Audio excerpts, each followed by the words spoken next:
आज हम कृष्ण के जीवन की ऐसी 10 बातें जानेंगे जो उनके जीवन को महान नहीं बल्कि महानतम बनाती है।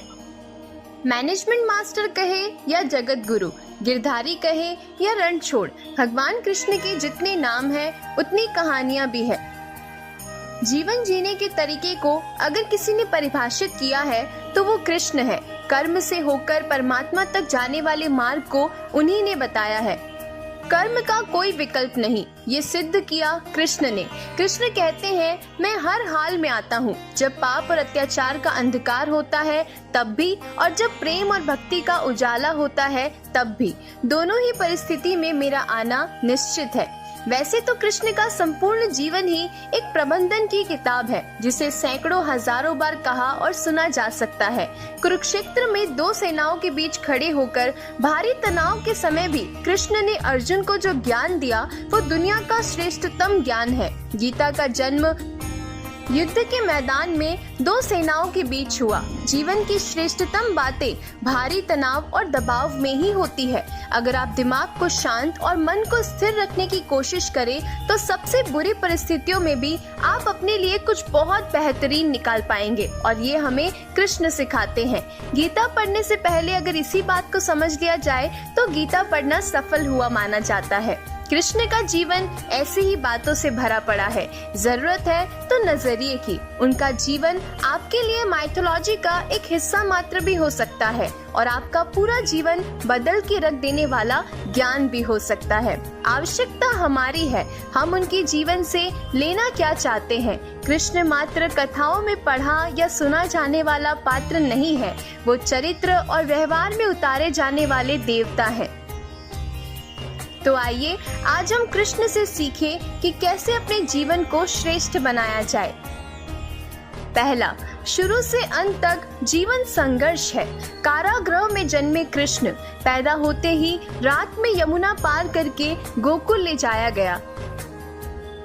तीसरे दिन पूतना मारने आ गई। यहाँ से शुरू हुआ संघर्ष। देह त्यागने से पहले द्वारिका डूबने तक रहा। कृष्ण का जीवन कहता है, आप कोई भी हो, संसार में आए हैं तो संघर्ष तो हमेशा रहेगा। मानव जीवन में आकर परमात्मा भी सांसारिक चुनौतियों से बच नहीं सकता।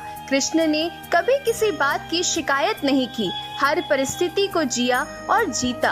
कृष्ण कहते हैं, परिस्थितियों से भागो मत, उसके सामने डट कर खड़े हो जाओ, क्योंकि कर्म करना ही मानव जीवन का पहला कर्तव्य है और हम कर्मों से ही अपनी परेशानियों को जीत सकते हैं। दूसरा, स्वस्थ शरीर से ही विजय है। कृष्ण का बचपन माखन मिश्री खाते हुए गुजरा।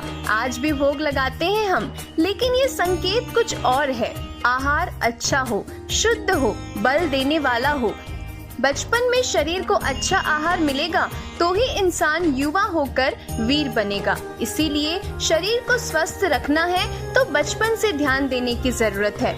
तीसरा, पढ़ाई किताबी ना हो, रचनात्मक हो। कृष्ण ने अपनी शिक्षा मध्य प्रदेश के उज्जैन में सांदीपनि ऋषि के आश्रम में रहकर पूरी की थी। कहा जाता है 64 दिन में उन्होंने 64 कलाओं का ज्ञान हासिल कर लिया था। वैदिक ज्ञान के अलावा उन्होंने कलाएं भी सीखी। शिक्षा ऐसी ही होनी चाहिए जो हमारे व्यक्तित्व का रचनात्मक विकास करे। संगीत, नृत्य, युद्ध सहित 64 कलाएं कृष्ण के व्यक्तित्व का हिस्सा हैं। बच्चों में कोरा ज्ञान ना भरे, उनकी रचनात्मकता को नए आयाम मिले और ऐसे ही शिक्षा व्यवस्था हो। चौथा, रिश्तों से ही जीवन है, बिना रिश्तों के कुछ नहीं। कृष्ण ने जीवन भर कभी उन लोगों का साथ नहीं छोड़ा जिनको मन से अपना माना। अर्जुन से वे युवावस्था में मिले, ऐसा महाभारत कहती है, लेकिन अर्जुन से उनका रिश्ता हमेशा मन से रहा। सुदामा हो या उद्धव, कृष्ण ने जिसे अपना मान लिया उसका साथ जीवन भर दिया। रिश्तों के लिए कृष्ण ने कई लड़ाइयाँ लड़ी और रिश्तों से ही कई लड़ाइयाँ जीती भी। इसीलिए आप भी अपने रिश्तों को दिल से जिए, दिमाग से नहीं। पांचवा, नारी का सम्मान समाज के लिए जरूरी है। राक्षस नरकासुर का आतंक था। करीब 16,100 महिलाओं को उसने अपने महल में कैद किया था। महिलाओं से बलात्कार में उसे सुख मिलता था। कृष्ण ने उसे मारा, सभी महिलाओं को मुक्त कराया। लेकिन सामाजिक कुरीतियां तो तब भी थी। उन महिलाओं को अपनाने वाला कोई नहीं था। खुद उनके घर वालों ने उन्हें दूषित मानकर उन्हें त्याग दिया था। ऐसे में कृष्ण आगे आए, सभी 16,100 महिलाओं को अपनी पत्नी का दर्जा दिया, समाज में उन्हें सम्मान के साथ रहने के लिए स्थान दिलाया। कृष्ण ने हमेशा नारी को शक्ति बताया, उसके सम्मान के लिए तत्पर रहे। पूरी महाभारत नारी के सम्मान के लिए लड़ी गई। अगर आप भी कृष्ण भक्त हैं, तो अपने आसपास की महिलाओं का पूरा सम्मान करें। छठा, आपके मतभेद अगली पीढ़ी के लिए बाधा ना बने। कम ही लोग जानते हैं कि जिस दुर्योधन के खिलाफ श्री कृष्ण ने आजीवन पांडवों का साथ दिया, उसकी मौत का कारण भी कृष्ण की कूटनीति बनी। लेकिन वो ही दुर्योधन रिश्ते में कृष्ण का संबंधी भी था।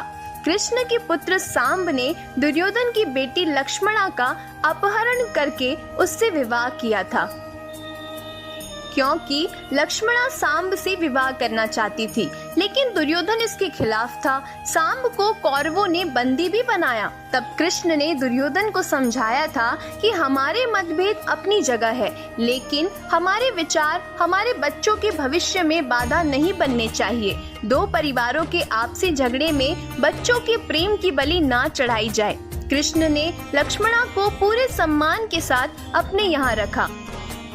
दुर्योधन से उनका मतभेद हमेशा रहा, लेकिन उन्होंने उसका प्रभाव कभी लक्ष्मणा और सांब की गृहस्थी पर नहीं पड़ने दिया। सातवां, शांति का मार्ग ही विकास का रास्ता है।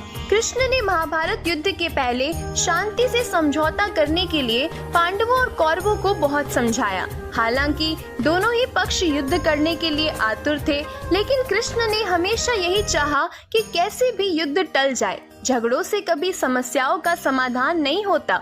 शांति के मार्ग पर चलकर ही हम समाज का रचनात्मक विकास कर सकते हैं। कृष्ण ने समाज की शांति से मन की शांति तक दुनिया को यही समझाया कि कोई भी परेशानी तब तक मिट नहीं सकती जब तक वहाँ शांति ना हो। फिर चाहे वो समाज हो या आपका खुद का मन, शांति से ही सुख मिल सकता है, साधनों से नहीं। आठवां, हमेशा दूरगामी परिणाम सोचे। महाभारत में जुए की घटना के बाद पांडवों को वनवास हो गया। कृष्ण ने अर्जुन को समझाया कि ये समय भविष्य के लिए तैयारी करने का है। महादेव शिव, देवराज इंद्र और दुर्गा की तपस्या करने को कहा। कृष्ण जानते थे कि दुर्योधन को कितना भी समझाया जाए, वो पांडवों को कभी उनका राज्य नहीं लौटाएंगे और तब उन्हें शक्ति और सामर्थ्य की जरूरत होगी। कर्ण के कुंडल कवच पांडवों की जीत में आड़े आएंगे, ये भी वे जानते थे। उन्होंने हर चीज पर बहुत दूरगामी सोच रखी। कोई भी फैसला तात्कालिक आवेश में नहीं लिया, हर चीज के लिए आने वाली पीढ़ियों तक का सोचा, और यही सोच समाज का निर्माण करती है। 9वां, हर परिस्थिति में मन शांत और दिमाग स्थिर रहे। पांडवों के राजसूय यज्ञ में शिशुपाल कृष्ण को अपशब्द कहता रहा। छोटा भाई था, लेकिन मर्यादाएं तोड़ दी। पूरी सभा चकित थी, कुछ क्रोधित भी थे, लेकिन कृष्ण शांत थे, मुस्कुरा रहे थे। शांति दूत बनकर गए तो दुर्योधन ने अपमान किया, कृष्ण शांत रहे। अगर हमारा दिमाग स्थिर है, मन शांत है, तभी हम कोई सही निर्णय ले पाएंगे। आवेश में हमेशा हादसे होते हैं, ये कृष्ण सिखाते हैं। विपरीत परिस्थितियों में भी कभी विचलित नहीं होने का गुण कृष्ण से बेहतर और कोई नहीं जानता। 10वां, लीडर बने, श्रेय लेने की होड़ से बचे। कृष्ण ने दुनिया भर के राजाओं को जीता था, जहाँ ऐसे राजाओं का राज था जो भ्रष्ट थे, जैसे जरासंध, लेकिन कभी किसी राजा का सिंहासन नहीं छीना। कृष्ण के पूरे जीवन में कभी ऐसा नहीं हुआ कि उन्होंने किसी राजा को मारकर उसका शासन खुद ले लिया हो। जरासंध को मारकर उसी के बेटे को राजा बनाया, जो चरित्र का अच्छा था। सभी जगह ऐसे लोगों को बिठाया जो धर्म को जानते थे, सत्य को जानते थे। कभी किंग नहीं बने, हमेशा किंग मेकर की भूमिका में रहे। महाभारत युद्ध में भी खुद हथियार नहीं उठाया, पूरा युद्ध कूटनीति से लड़ा। पांडवों को सलाह देते रहे, लेकिन जीतने का श्रेय भीम और अर्जुन को दे दिया। ऐसी ही और भी कई सारी बातें हैं जो कृष्ण को महान बनाती है, और इसी तरह कृष्ण के जीवन से प्रेरणा लेकर हम भी अपने जीवन को बेहतर बना सकते हैं। मिलते हैं नए ज्ञान के साथ। तब तक के लिए जीवन की इस खूबसूरत किताब को पढ़ना जारी रखिएगा।